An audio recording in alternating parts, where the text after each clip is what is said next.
See, these are religious people that Jesus is talking about.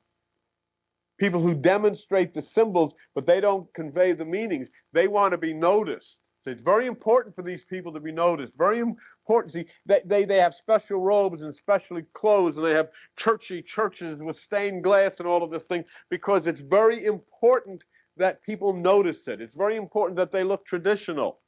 They may not know what the meaning of all of this stuff is, but it's important that they look religious, you know, so you get a big Bible. I've done that. In the early days when we started going into these churches, trying to figure out what's wrong, I had a little Bible. Everybody else bought that one. I ran out and bought one. I wanted to look like I knew what I was talking about. Look at how religious I am.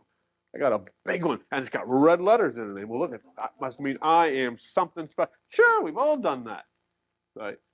We've all done that because the tendency, the initial tendency, is you're going to try to convey to whomever will listen to you that you know what the heck you're talking about. And it's amazing how we don't know anything at all. Everything we know is what we have been taught by people who don't know. Think about that. Everything we know is what we have been taught by people who don't know. You have sat in churches all of your life. There's not one minister in any of the churches that you go to has any idea whatsoever that there could be an influence of Uranus. Doesn't even know what it is. Has no idea whatsoever that your mind is made up of electromagnetic fields, millions of little channels in there filled with electricity that spark and give in signals, pick up signals, send out signals. Has no idea whatsoever that you can go into a depression because of a movement of a planetary configuration. He has no idea.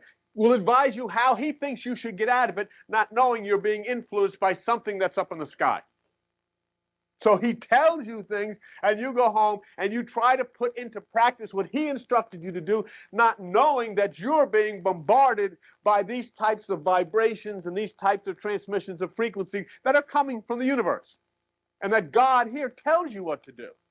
Right?